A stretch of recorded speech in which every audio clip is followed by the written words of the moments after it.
Assalamualaikum warahmatullahi wabarakatuh. Perkenalkan, nama saya Mardiani Novitasari, NIM C1B020117, kelas R003, Prodi Manajemen, mata kuliah Akuntansi Biaya. Dosen Bapak Julius Mann. Di sini saya akan membawa materi tentang biaya bahan baku.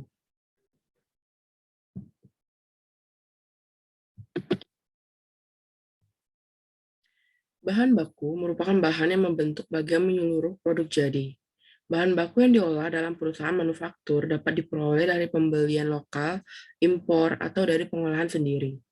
Di dalam memperoleh bahan baku, perusahaan tidak hanya mengeluarkan biaya sejumlah harga beli bahan baku saja, tetapi juga mengeluarkan biaya-biaya pembelian, pergudangan, dan biaya-biaya perolehan lain. Sistem pembelian. A. Prosedur permintaan pembelian bahan baku.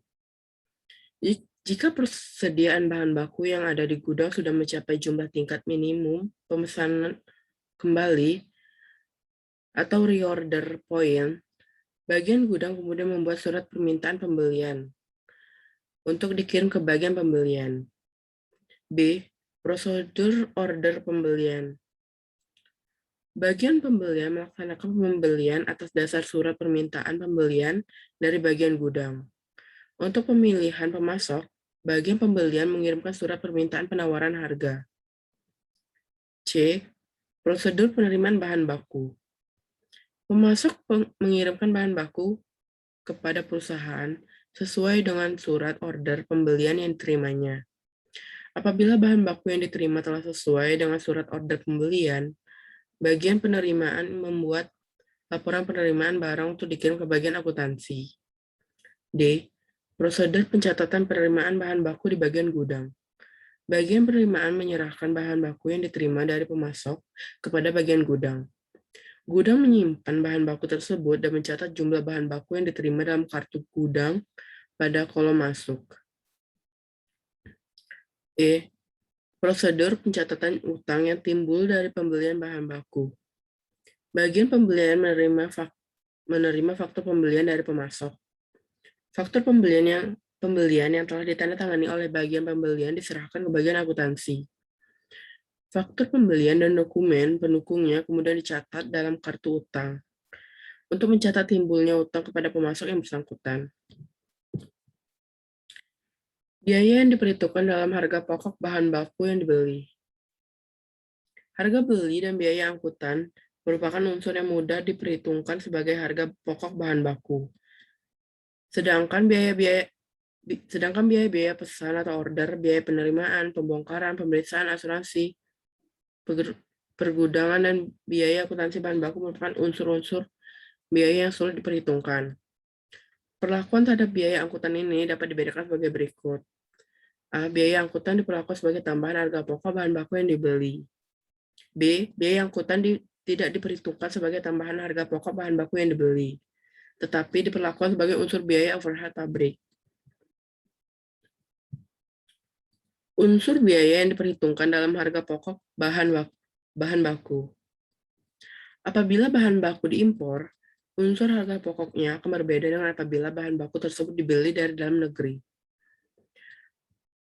Dalam perdagangan luar negeri, harga barang yang disetujui bersama antara pembeli dan penjual akan mempengaruhi biaya-biaya yang menjadi tanggungan pembeli. Bahan baku dapat diimpor dengan syarat harga free alongside ship atau FAS dan free on board atau VOB. Cost and freight (C&V) atau cost insurance and freight. Pada harga C&V, pembeli menanggung biaya asuransi laut dan penjual menanggung biaya angkutan lautnya. Pada harga CINV, pembeli hanya menanggung biaya-biaya untuk mengeluarkan bahan baku dari pelabuhan pembeli dan biaya-biaya lain sampai dengan barang tersebut diterima di gudang pembeli. Dalam harga CINP, biaya angkutan laut beserta asuransi lautnya sudah diperhitungkan oleh penjual dalam harga barang. Penentuan harga pokok bahan baku yang dipakai dalam produksi.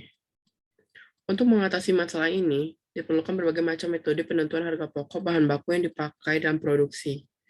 Di antaranya adalah A. Metode identifikasi khusus.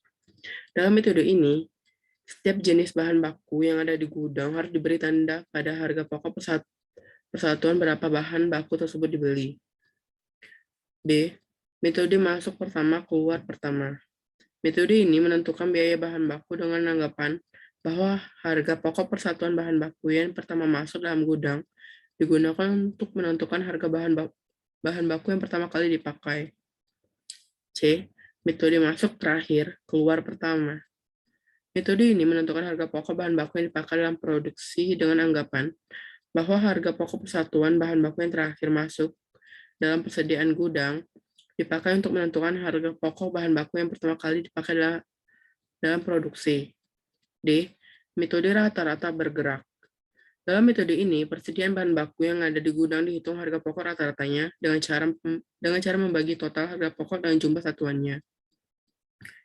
E. Metode biaya standar. Dalam metode ini, bahan baku yang dibeli dicatat dalam kartu persediaan sebesar harga standar, yaitu harga taksiran yang mencerminkan harga yang diharapkan akan terjadi di masa yang akan datang. F. Metode rata-rata harga pokok bahan baku pada akhir bulan. Dalam metode ini, pada tiap akhir bulan dilakukan perhitungan harga pokok rata-rata persatuan setiap jenis persediaan bahan baku yang ada di gudang. Metode pencatatan biaya bahan baku. Ada dua macam metode pencatatan biaya bahan baku yang dipakai dalam produksi. Metode mutasi persediaan dan metode persediaan fisik. Metode persediaan fisik adalah metode ini cocok digunakan dalam penentuan biaya bahan baku dalam perusahaan yang harga pokok produksinya dikumpulkan dengan metode harga pokok proses. Metode mutasi persediaan adalah metode ini cocok digunakan dalam perusahaan yang harga pokok produksinya dikumpulkan dengan harga pokok pesanan. Masalah-masalah khusus yang berhubungan dengan bahan baku. 1. Sisa bahan. Jika di dalam proses produksi terdapat sisa bahan, masalah yang timbul adalah bagaimana memperlakukan hasil penjualan sisa bahan tersebut. Hasil penjualan sisa bahan dapat diperlakukan sebagai 1.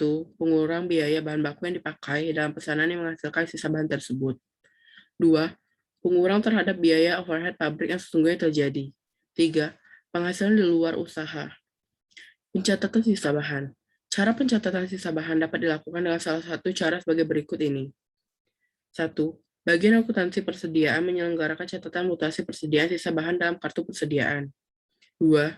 Bagian akuntansi persediaan tidak hanya menyelenggarakan pencatatan mutasi persediaan sisa bahan dalam kuantitasnya saja, tetapi juga nilai rupiahnya.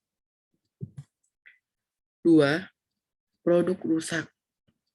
Produk rusak adalah produk yang tidak memenuhi standar mutu yang telah ditetapkan, yang secara ekonomis tidak dapat diperbaiki menjadi produk yang baik. Perlakuan terhadap produk rusak adalah tergantung dari sifat dan sebab terjadinya. Jika terjadi karena sulitnya pengerjaan pesanan tertentu atau faktor luar biasa yang lain, maka harga pokok produk rusak dibebankan sebagai tambahan harga pokok produk yang baik dalam pesanan yang bersangkutan. B. Jika karena hal yang normal terjadi dalam proses pengolahan produk, maka kerugian yang timbul sebagai akibat terjadinya produk rusak dibebankan kepada produksi secara keseluruhan dengan cara memperhitungkan kerugian tersebut di dalam tarif biaya overhead pabrik.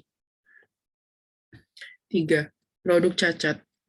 Produk cacat adalah produk yang tidak memenuhi standar mutu yang telah ditentukan, tetapi dengan mengeluarkan biaya pengerjaan kembali untuk memperbaikinya, produk tersebut secara ekonomis dapat disempurnakan lagi menjadi produk jadi yang baik.